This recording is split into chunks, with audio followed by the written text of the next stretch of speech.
kembali di pembelajaran algoritma dan pemrograman. Di video tutorial singkat hari ini, saya mau membahas penggunaan fungsi break di dalam perulangan. Fungsi break ya. Oke. Jadi di video sebelumnya kita sudah mengenal ada 3 jenis perulangan. Yang pertama perulangan menggunakan for, ya.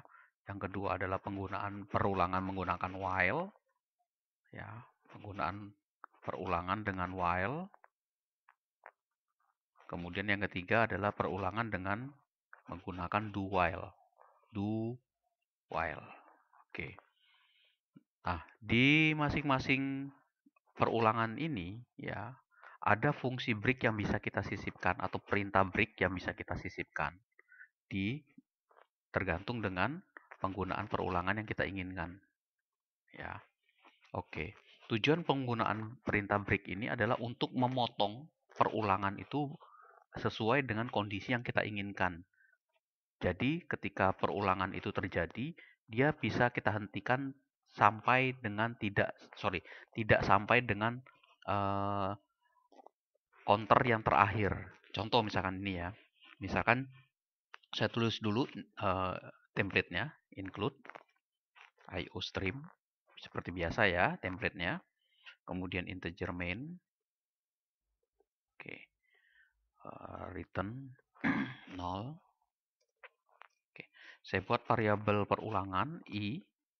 Jangan lupa kita using name pendefinisiannya ya, pendefinisian fungsi biar singkat penulisannya.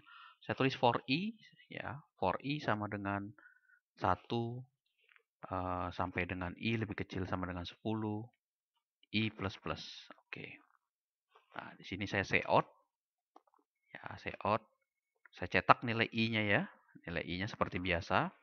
Terus kemudian saya tulis seperti ini. Terus saya run. Oke, kita lihat outputnya adalah oke, di sini masih ada error return oke. Return 0-nya ini spasinya kurang. Oke. Oke, nah ini ya 1 2 3 4 5. Nah, kita bisa menyisipkan fungsi break itu di loop ini. Misalkan saya mau ketika angkanya di atas 5 atau di atas 7, saya hentikan prosesnya. If ya, i lebih besar, if i lebih besar 7 ya, maka saya break di sini. Saya breakkan. Break. Ya, saya break. Jadi ketika dia 7, langsung break. Nah, terus saya coba run. Oke. Ya, dia tercetaknya sampai 7. Ya, jadi 8 ke atas dia tidak dicetak di sini. Nah, tujuannya kadang-kadang kenapa? Kalau kita loopingnya cuman sampai bilangan yang tidak terlalu banyak, mungkin tidak bermasalah. Tapi kalau misalkan sampai 1000, kita mau menghentikan bilangan-bilangan yang tertentu memenuhi syarat, maka bisa kita lakukan perintah break. Ya, ini contoh ya di atas 7. Misalkan saya mau mencetak semua bilangan genap ya antara 1. Saya bisa aja dipakai ini. If i mode itu pakai fungsi %2 sama dengan 0 ya. Nah, nanti break ya. Kita lihat ini yang kecetak berapa? 1 saja.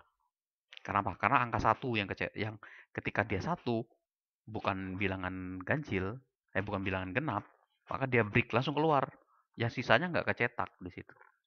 Ya, jadi ketika terpenuhi kondisi yang ada di sini, dia akan lakukan proses break. Ya, jadi bisa kita setting di sini penggunaan perintah break ini apa yang kita inginkan. Tadi i lebih besar mana 7 sama dengan ya seperti ini. Nah, kita bisa gunakan juga untuk perulangan yang lain. Ini saya tutup, saya gunakan perulangan pakai while. Ya, sama while i lebih kecil sama dengan 10. Ya, saya tulis gini ya. Terus kemudian i plus plus. I-nya saya setting 1. Oke. Say out. Saya cetak di sini i-nya. Oke. Ya, saya run. Oke, dia nyetak ini ya, angka 1 sampai 10. Nah, saya sama seperti tadi. Nah, perintah yang break ini tadi. Saya mau cetak misalkan if i lebih kecil sama dengan 5, kurung awal buka, kita break. Oke. Saya run, nanti akan tercetak adalah tuh. Kenapa? Karena ketika dia kecil dari 5, 1, 2, 3, 4 itu udah langsung break. Jadi maka bilangan yang berikutnya dia nggak bakalan dikejar kan sama dia. Tidak dikejar sama dia. Kalau kita mau mencetak 1 sampai 5, satu di atasnya, maka harus kita ganti ini. Ya, posisinya harus diganti. Jangan seperti ini menulisnya. Jadi, jika bilangannya lebih kecil dari 5, 1 langsung break, langsung selesai. Tidak terkejar. Nah, kalau mau misalkan ini. Nah, saya balik ya, apa yang terjadi kalau ini. Tuh. Oke. Ya. Nah, ini penggunaan perintah break di dalam penulisan algoritma ataupun di dalam pemrograman. Hampir di beberapa bahasa pemrograman fungsi break ini bisa banyak kita lihat di terapannya. Oke. Contoh lainnya misalkan di fungsi break ini saya mau inputkan bilangan ya menggunakan while, bilangan berapapun, dia nanti akan berhenti ketika bilangan itu akan ke henti loopingnya itu kalau saya masukin bilangannya itu lebih kecil dari 0 atau 0 bilangannya. Nah, misalkan ini i ya, saya inputkan ini. Saya tulis di sini pakai while. Ya, saya tulis di sini true. Oke. Ya, terus kemudian di sini saya tulis if. Nah, saya tulis ini. If i ya, if i misalkan if i lebih kecil sama dengan 0, oke, dia langsung break di sini nanti. Jadi kalau ini kecil. Oke. Nah, kalau enggak di sini saya say out ketik suatu bilangan.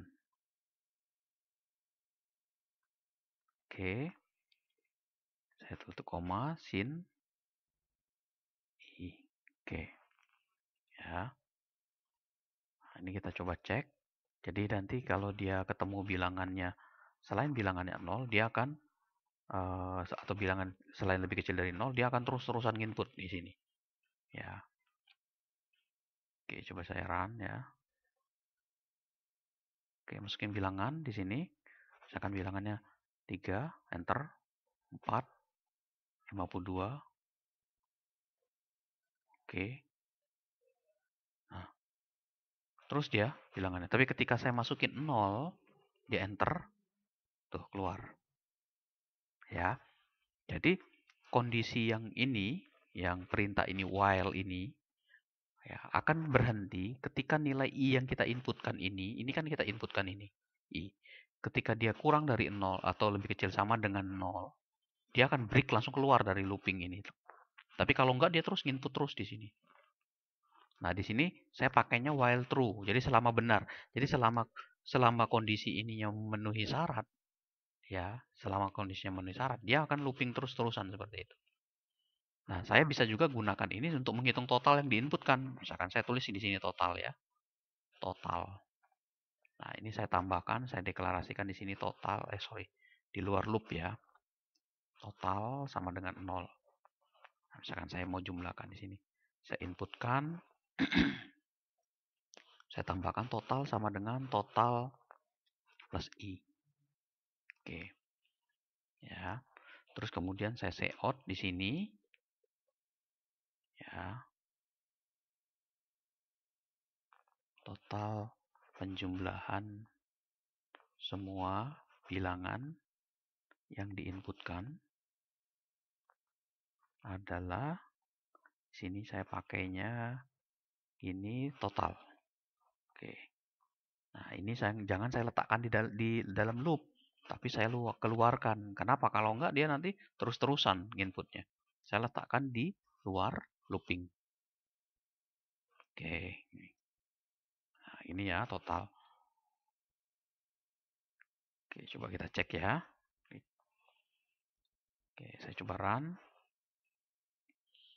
Oke, saya masukin 10, saya masukin 20, saya masukin 30, masukin 40, 67, 100, ya, saya masukin 0, enter. Total semua bilangan yang diinputkan adalah sekian. Waduh, bener nggak nih? Nah, kita coba cek ya bilangannya. Oke, total 0, total plus I.